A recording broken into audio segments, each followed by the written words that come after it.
ان مقاصد میں سے ایک مقصد وہی ہے جس کا ذکر آپ نے ابھی کیا کہ لوگوں کو دین کی طرف راغب کرنے کے لیے وہ جھوٹ گڑھتے ہیں، اللہ اور اس کے رسول کی طرف جھوٹی باتیں منسوب کرتے ہیں، جھوٹے واقعات سناتے ہیں۔ ایسے لوگوں کے بارے میں اللہ کے نبی صلی اللہ علیہ وسلم نے فرمایا کہ من کذب علی متعمدا فقد کفر فلیتبوأ مقعدہ من النار، جس نے میری طرف جان بوجھ کر کے کوئی جھوٹ بات منسوب کیا تو اپنا ٹھکانہ وہ جہنم بنا لے۔ تو آپ کا مقصد کتنا بھی مبارک ہو، کتنا بھی مقدس ہو، کتنا بھی مقصد آپ کا عظیم ہو، آپ کے لیے جھوٹ بولنا اللہ کے نبی صلی اللہ علیہ وسلم کے بارے میں اور جھوٹی باتوں کو شریعت کی جانب منسوب کرنا یہ قطعاً بھی جائز نہیں ہے، بلکہ قرآن کریم کی کئی آیتیں ایسی ہیں جن میں اللہ رب العالمین نے بتایا ہے کہ یہ گناہ کا سب سے اعلیٰ مقام ہے۔ اللہ اور اس کے رسول کی طرف اگر جھوٹ بات کو منسوب کیا جاتا ہے تو یہ گناہ کا سب سے اعلیٰ مقام ہے۔ بلکہ ایک آیت ہے جس کے بارے میں امام ابن القیم رحمہ اللہ نے اس کی تفسیر میں کہا کہ اس آیت کے اندر شرک کا ذکر ہے اور کئی گناہوں کا ذکر ہے، لیکن جس گناہ کو سب سے بڑا بتایا گیا ہے وہ ہے اللہ کی طرف کوئی جھوٹی بات منسوب کرنا۔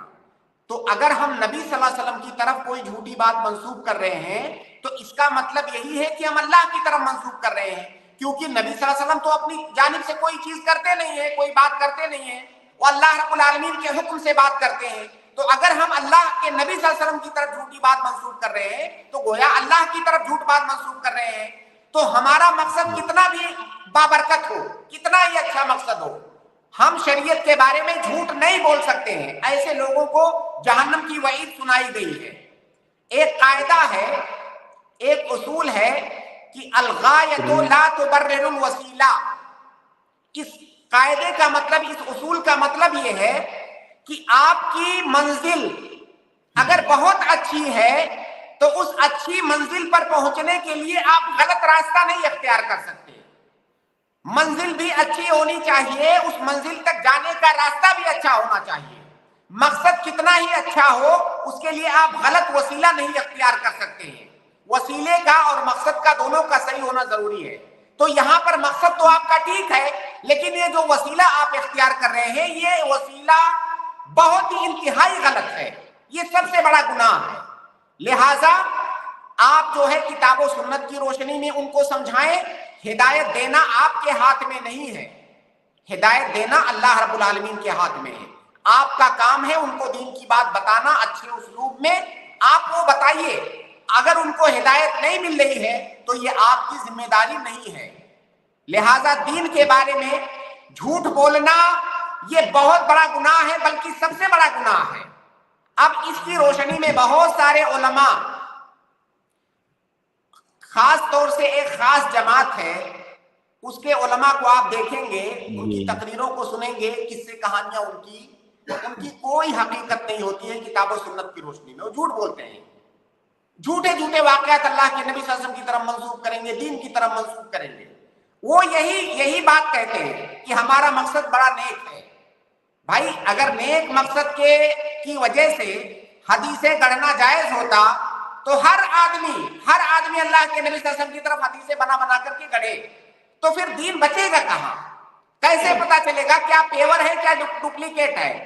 لہٰذا یہ طریقہ بالکل غلط ہے۔ ہدایت دینا آپ کے ہاتھ میں نہیں ہے، آپ ان کو دین کی تبلیغ کیجیے، اچھی باتیں بتائیے کتاب و سنت کی روشنی میں، باقی ہدایت دینا یہ آپ کے ہاتھ میں نہیں ہے۔ جزاک اللہ خیر، بارک اللہ فیک، بہت بہت شکریہ سر۔ جی ہم کو جو بولنا ہے بول دینا، لیکن غلط راستہ اختیار نہیں کرنا بولنے کا شیخ ہے نا مطلب۔ جی بالکل، اچھی جگہ پر پہنچنے کے لیے غلط راستہ نہیں اختیار کرنے کا، راستہ بھی اچھا ہونا چاہیے، منزل بھی ٹھیک ہونی چاہیے، یہ دو باتیں ہمیشہ دھیان رکھیں۔ آپ کی منزل کتنی بھی، جیسے مان لیجئے کوئی آدمی حج کرنا چاہتا ہے، حج کرنا کتنا مبارک عمل ہے۔ اب کوئی کہے کہ میری نیت حج کرنے کی ہے تو چلو میں چوری کر کے مال جمع کرتا ہوں تاکہ حج کر لوں، تو اس کے بارے میں آپ کیا کہیں گے؟ کیا یہ اس کا طریقہ صحیح ہوگا؟ نہیں صحیح ہوگا. جی جی جزاک اللہ خیر شیخ. ٹھیک ہے سسٹر، بہت بہت شکریہ. اس کے بعد میں جو ہے اگلے گیسٹ کو ایڈ کر رہا ہوں. اگلے گیسٹ ہے اکبر پٹھان. میں آپ کو ایڈ کر رہا ہوں اپنا سوال. جی اکبر پٹھان. ٹھیک ہے، میں اس کے بعد محسن اقبال کو ایڈ کر رہا ہوں. جی محسن اقبال صاحب.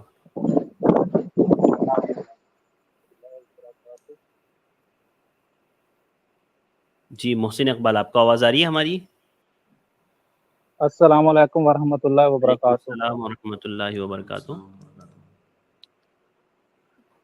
جی میرا سوال یہ ہے کہ تعزیت جو ہے اس کے بارے میں میرا سوال ہے کہ اس کا شرعی طریقہ کیا ہے؟ شریعت کے مطابق جو سنت کے مطابق اس کا طریقہ کیا ہے تعزیت کرنے کا؟ جی شیخ. دیکھیے، تعزیت میں ہماری شریعت نے ایسی کوئی تحدید نہیں کی ہے کسی طریقے کی کہ آپ یہی بول کر کے ہی تعزیت کریں. البتہ آپ جب تعزیت کرنے جائیں ان کے ساتھ ہمدردی کا اظہار کریں. جس کی وفات ہو گئی ہے اس کے لیے مغفرت کی دعا کریں. اگر ان کو کوئی ضرورت ہے، کسی مدد کی ضرورت ہے تو وہ آپ پیش کریں. اسی طرح سے جو پڑوسی لوگ ہوتے ہیں جن کے یہاں میت ہو جاتی ہے، ان کے جو پڑوسی ہوتے ہیں ان کے لیے مشروع ہے کہ ان کے لیے 3 دن تک کھانا بنا کر کے دیں، جیسا کہ اللہ کے نبی صلی اللہ علیہ وسلم کی ایک حدیث ہے. تو تعزیت کا جو الگ الگ طریقہ ہوتا ہے الگ الگ جگہوں پر، اس میں کوئی حرج کی بات نہیں ہے. بس شرط یہ ہے کہ اس میں کوئی ایسی چیز نہیں آنی چاہیے جو شریعت کی مخالفت ہو جس میں، ورنہ ایسا کوئی خاص طریقہ نہیں ہے کہ ایسا ہی کرو گے تبھی یہ شرعی تعزیت ہوگی. تعزیت میں اظہار ہمدردی، میت کے لیے مغفرت کی دعا، جو میت کے گھر والے ہیں ان کے حال احوال لینا، کوئی پریشانی ہے تو ان کا ہاتھ بٹانا، یہی تعزیت ہے.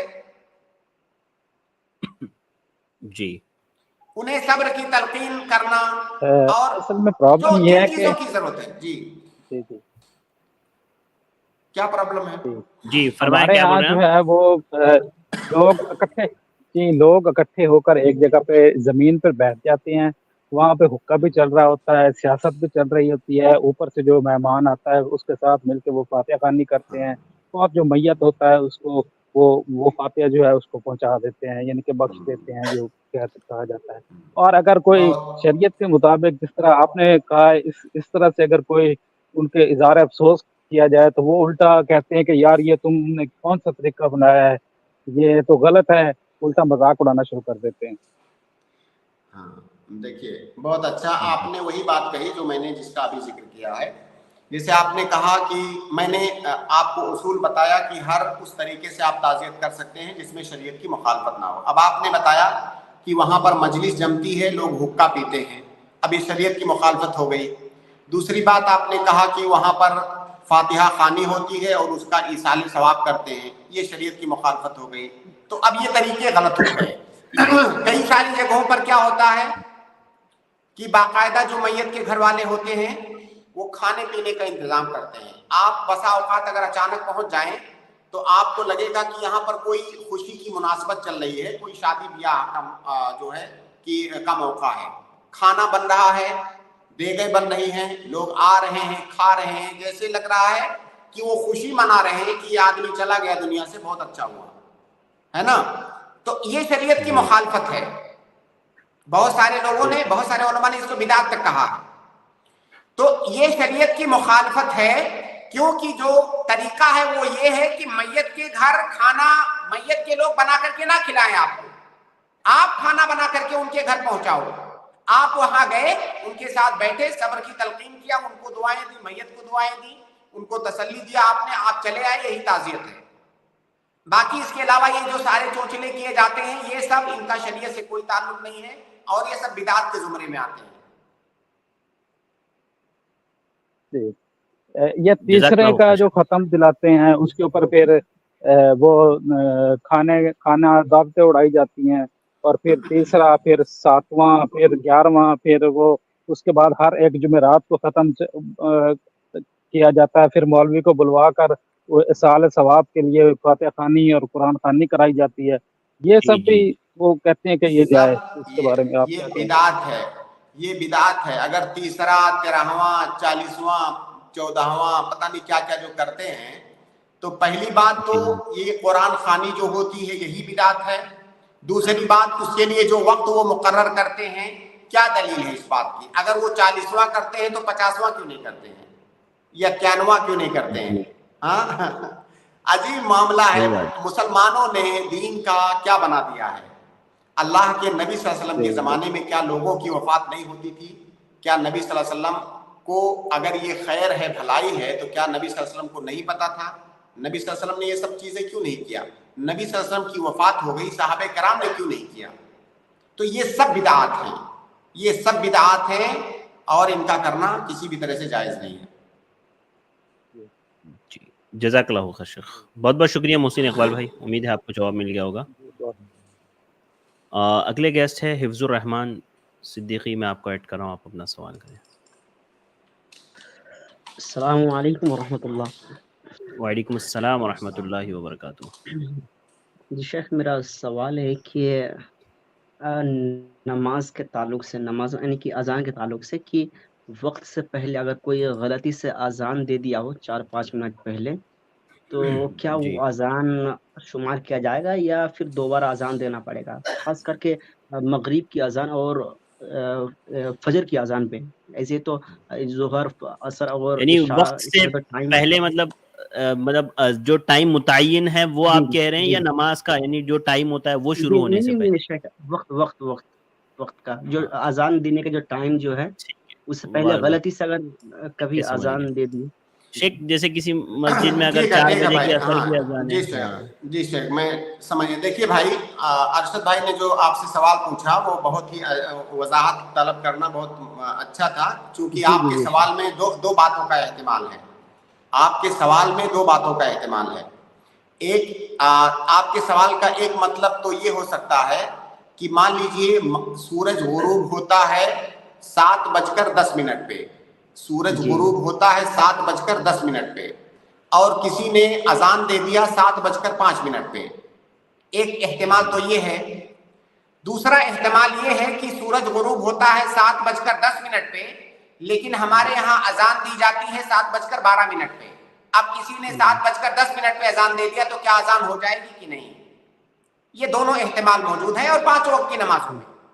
تو اس کا دونوں کا جواب یہ ہے کہ اگر شرعی طور سے نماز کے وقت کے داخل ہونے کی جو علامت بتائی گئی ہے، اگر وہ علامت پائی جانے سے پہلے کسی نے اذان دے دیا تو وہ اذان نہیں مانی جائے گی. اگر کوئی جان بوجھ کر کے ایسا کر رہا ہے تب تو گناہ بھی ہے. اگر غلطی سے ہو گیا تو اس کے اوپر کوئی گناہ نہیں ہے، لیکن اس اذان کا شمار نہیں ہوگا. وہ اذان دوبارہ دینی ہوگی، ٹائم ہونے کے بعد دوبارہ وہ اذان دینی ہوگی. تو یہ تو پہلا احتمال ہوا. دوسرا جو احتمال ہے، مان لیجئے ظہر کا ٹائم ہوتا ہے 1 بجے سورج زائل ہو جاتا ہے، لیکن کئی ساری مسجدوں میں سورج زائل ہونے کے مان لیجئے آدھا گھنٹے بعد اذان ہو رہی ہے. اور خاص طور سے اسکولوں میں، کالجوں میں، مدرسوں میں، جہاں پہ کئی ساری چیزیں ارتباطات ہوتی ہیں، تو چونکہ ظہر کا ٹائم تو لمبا ہے، تو مان لیجئے ہمارے یہاں 1 بجے سورج زائل ہو جاتا ہے، لیکن ہمارے یہاں اذان ہوتی ہے 1:30 بجے. اب اگر کوئی آدمی جو 1:30 بجے کا ٹائم فکس ہے اس سے 5 منٹ پہلے آ کر کے اذان دے دیا تو کیا اذان ہو جائے گی؟ ہاں اذان ہو جائے گی یہاں پر، کیونکہ جو اذان کا اصل وقت ہے وہ ہو چکا ہے. گرچہ ہم نے جو اپنا ٹائم ٹیبل بنایا ہوا ہے اس کے اعتبار سے ابھی ٹائم نہیں ہوا ہے، لیکن جو شریعت نے ٹائم ٹیبل بنایا ہے اس کے اعتبار سے وقت ہو گیا ہے، تو لہٰذا وہ اذان ہو جائے گی. خلاصہ یہ ہے کہ شرعی اعتبار سے جو ٹائم ہے نماز کے وقت کے شروع ہونے کا، اس سے پہلے اگر کسی نے اذان دیا تو اذان غیر معتبر ہے، شمار نہیں ہوگی. دوبارہ وقت ہونے کے بعد دوبارہ اذان دینی ہوگی. لیکن اگر جو ہمارا ٹائم ٹیبل ہے اس کے اعتبار سے وقت نہیں ہوا ہے لیکن شریعت کے اعتبار سے وقت ہو گیا ہے، تو اس وقت اگر کسی نے اذان دیا تو وہ اذان ہو جائے گی. جی ٹھیک ہے، جزاک اللہ خیر. جی شکریہ. بھائی، امید ہے آپ کو جواب مل گیا ہوگا. جی شیخ. اور شیخ سوال اور 2 سوال ہے